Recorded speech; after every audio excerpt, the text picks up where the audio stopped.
Bad things never happen at good times. Over the weekend, our little 14-year-old spaniel Bonnie took ill. We don't think she was in pain, but by Sunday evening she wouldn't eat. On Monday she left us. A few years ago, a good friend of mine wrote this: "Goodbye, my friend," by David Crilly. If I become too ill and weak, and aches and pains won't let me sleep, then you must do what must be done. You know this fight will not be won. There will be tears, I understand, but please don't let them slow your hand. The time is gone, the clocks will chime. Our friendship stood the test of time. We've had too many joyful years to lose them now in fruitless tears. You don't want me to suffer so when my hour comes, let me go. Then to a place my needs to tend, take me, but stay until the end, and hold me close, whisper to me, until my eyes no longer see. In years to come you will all agree, it was a kindness now you do for me. My waggy tail its last has waved, but from this pain I now am saved. So don't be sad, it falls on you, who must decide this thing to do. You've been my best friend all these years. Don't let your heart hold any tears.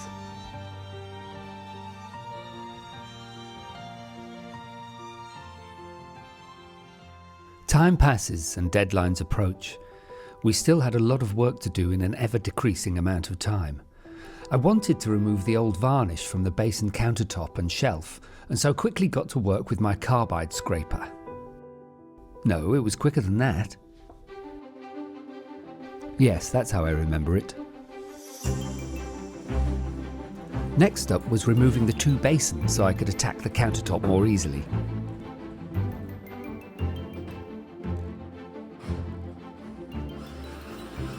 Unlike the shelf, the counter had a much thicker layer of varnish which was quite stubborn in places.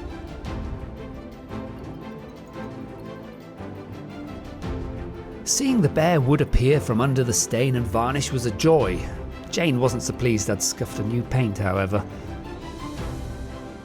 The sander was having trouble with what was left of the old top coat, and I had to resort back to the scraper. Using this first helps to prevent your sander disc getting gummed up with old varnishes or wax.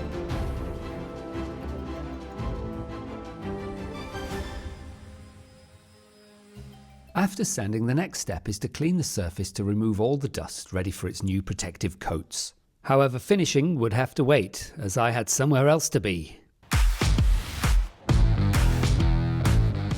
In a little mini-adventure, Claude and I drove to view some wood panelling that was for sale at another chateau about 100 kilometres away. At one point, we had to pull off the road to allow an abnormal load to pass. It was someone's brand new boat, still in its plastic wrapper. Eventually we arrived. The driveway was immense, far longer than our modest entranceway.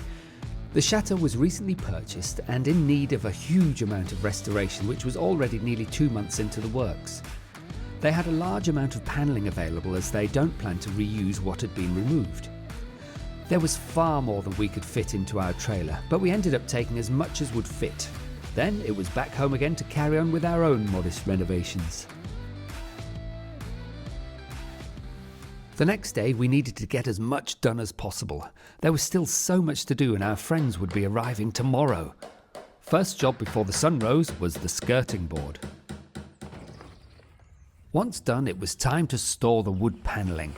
Some months ago I bought a wood chipper which I've never found time to build. However, it was now in the way and carrying the panels past the box would be tricky. So it was time to get building. Sadly, the barn is still a bit of a cluttered mess. There was a lot left behind by the previous owners, much of it junk that we haven't yet sorted through. This means that our clutter is cluttering up the clutter. But at least with the wood chipper built, we were able to get the panels into their storage bay.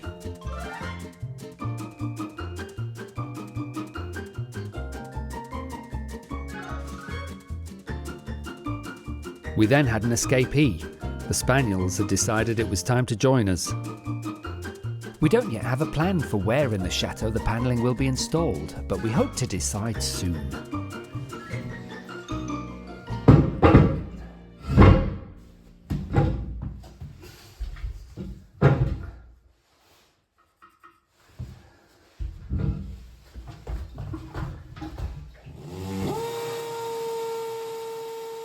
Installing the toilet for the final time gave me a feeling of satisfaction, but I noticed that the system looked wonky. I checked the level of the floor, and that wasn't the cause. I put a spirit level at the front of the toilet, and that was level, but the back of it wasn't. I can only assume that there is a minor imperfection in the ceramic. Anyway, the upshot was that to make it look straight, I needed to raise it on one side. Plastic packers to the rescue. Once secured to the floor, it was time to give the toilet and surrounding tiles a good clean, ready for the silicone sealant.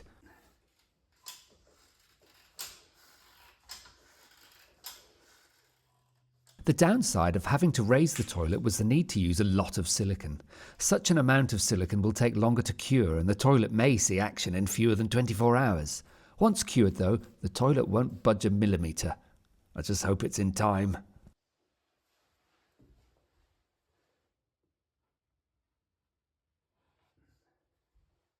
Welcome to Jane's Find of the Day with Jane. Hello and welcome to this week's Find of the Day at Chateau. It feels like spring has sprung here. We've had 20 degrees this week. It's not that warm today, but it is sunny, so it's not absolutely freezing here. In fact, it's rather lovely. Today I'm going to be talking about this. At first glance, it looks like a chest of drawers that's been painted, but in fact,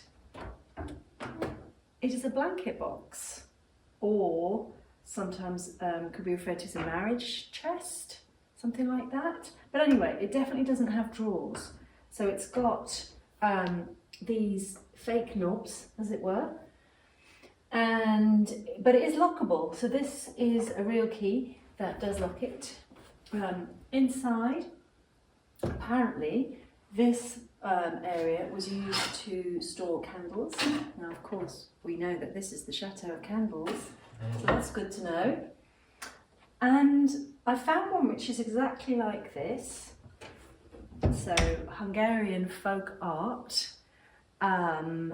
More precisely, apparently, it's the northeastern people known as the Chateau people, who are famous for embroidery, who have decorated this.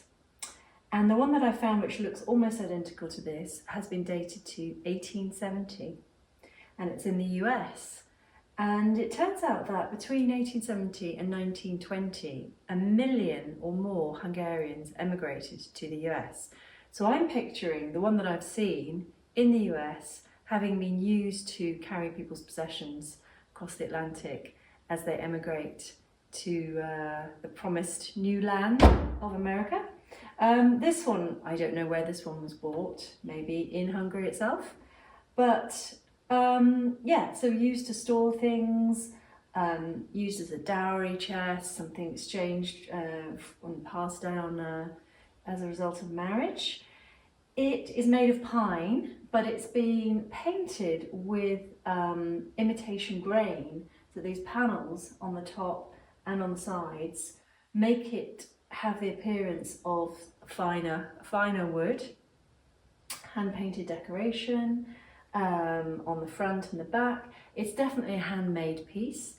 It's been planed by hand at the back, and it's got handmade dovetail joints. So it's not the finest piece. So I guess that's why it's sort of referred to as a folk piece, but dating from 1870 or even 1850 was suggested. This has been around for a while and is a proper antique with probably quite an interesting story behind it, or at least some of the pieces. But yeah, I think this is well travelled. So yeah, it's lovely. Under the watchful eyes of Tinkerbell and Tiger Lily, I was making a paint wash to use on the countertop in the secret bathroom. Using a ratio of 3 parts water to 1 part paint, I mixed them together with a broken twig. Well, I'm finally ready to put the paint wash on the basin surface and the shelf and the little champagne platform around the side as well. And so I'm going to use a microfiber cloth to apply and then just leave it for a few seconds to soak in a little bit. And then I'll use some nice soft cotton to rub it off. Say nice soft cotton, this is an old pair of underpants, but not just any pants. These are old Marks and Spencer's underpants, but they'll do perfectly. The idea of a paint wash is to add a colour tone to the wood while still being able to see the grain. Pine, when varnished or waxed, can become quite orangey, and I wanted to tone down that natural colour. The idea is to apply a thin colour wash, leave it for several seconds, and then wipe it off again with the clean underpants. Once the paint is dry, in this case I used a hairdryer to speed up that process, you can apply another layer until the desired tone has been achieved. Once the second colour wash was on and dried, I painted on the first polyurethane top coat. This is a clear satin finish varnish. I wanted 2 coats and I need to allow 12 hours between each. This means that finishing the basins will be a job for tomorrow, the day they arrive.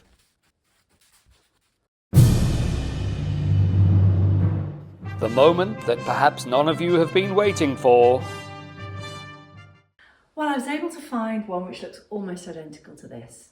They referred to the colours of the flowers. It looks like it's been made to look like this in its exact form. It's got the sheaves of wheat sort of depicted and fruits, sort of autumnal colours and harvest time decorations, and it's got the same wreath decoration, the same porcelain knobs. It's on feet. It's got the candle storage area, etc., etc. It basically looks exactly like this. And the one in the US, they're asking $1,300 for it. I've also seen one in the UK, which is dated to 1910, so it's newer than this, not as old. It looks in better condition, but I think it's possibly been restored because they talk about having waxed it inside and out, whereas this is just as it was. And they're asking £850 for it. So I guess that gives you some idea of what it's worth. But yeah, it looks very in keeping, especially with the yellow decor that we have in most of the chateau. It looks nice, and I don't think it's going anywhere.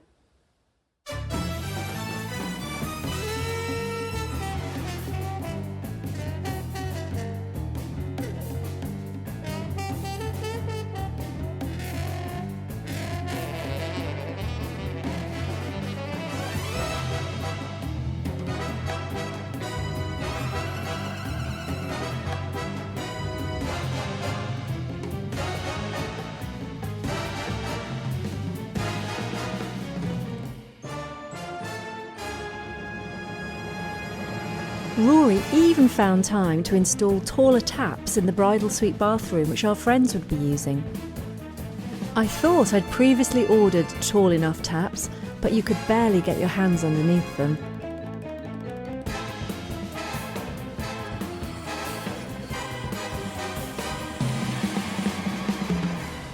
Well, so far it's been a really tough week, with everything that happened at the start, and so we found ourselves really behind schedule. And our friends are arriving today, and we have so much to do. It's an insane amount still to do. Not least of which is to fit these 2 manifolds. Now in France, to bring water to a bathroom, you have one hot and cold coming into the room, they go into a manifold, and then it splits off to each of the required outlets: toilet, bath, shower, basin, etc.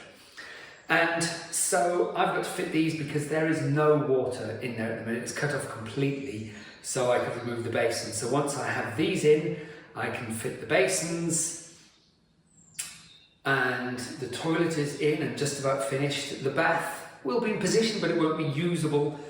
So we'll be almost there. I don't expect anybody to need a bath this weekend because they do have a shower.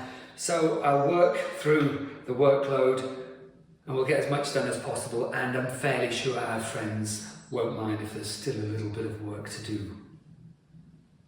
But I don't have time to talk to you, I better get on with it. So, this is the job site. There's one dangling manifold, so I've got to replace that and possibly try and attach it to the joist above, just so there's a bit more support. Very similar to the cold water one, which is nicely attached in place. So I'll be mostly working on my back in a very uncomfortable position for the next half an hour or so. I'll see you on the other side. With the new isolating manifolds installed, I will now be able to isolate individual supplies without turning off the water to the whole chateau. Don't worry, I spotted and repaired that drip. I've been laid on my back on one of these little furniture moving trucks for about 2 hours, I think. And I'm stiff as a board. Oh, my neck is killing me. And I've only just finished, but so far so good. We've just tested it, and the ones I've tested aren't leaking. I've still got a few manifold ports to open, but I'll have to wait until I've put the sinks back in, which I haven't done. Our friends not only have taken off, they've mostly done their journey, and they're just about to start their descent into land at Toulouse. So, they're on their way, and we've got so much to do. We've got a bed to build in the guests' suite, which is the room behind us. The secret bathroom is up there, just in case you're wondering where I am. The room behind, we've got to put a bed back in. That's just in bits. So we've got to build that, then we've got to make that, and then there's a bed in the what we call the creaky bedroom, which is in between this suite and the rest of the chateau, and that needs a bit of a tidy and to make the bed. And we've got to finish making the bed upstairs. I don't think we'll get there in time. At least Claude is collecting them from the airport. We don't have to do that.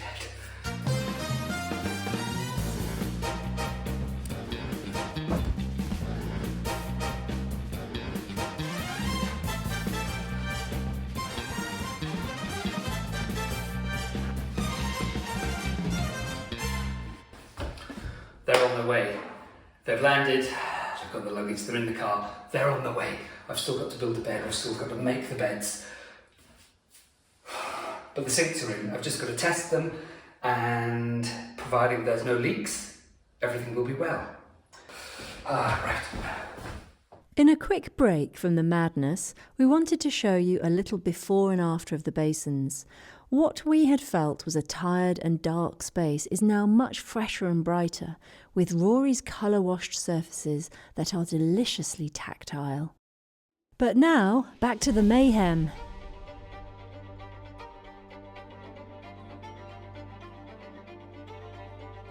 Our friends aren't expecting a perfectly finished chateau. They're visiting to help out, but still, clean beds and functioning plumbing are generally thought of as prerequisites.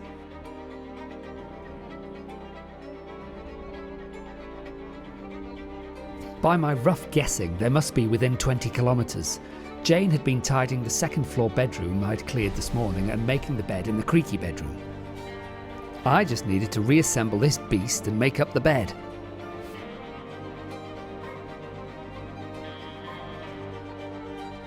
These bed bases are motorised and adjustable. However, with the giant foam mattress on top, their snazzy functions won't be required.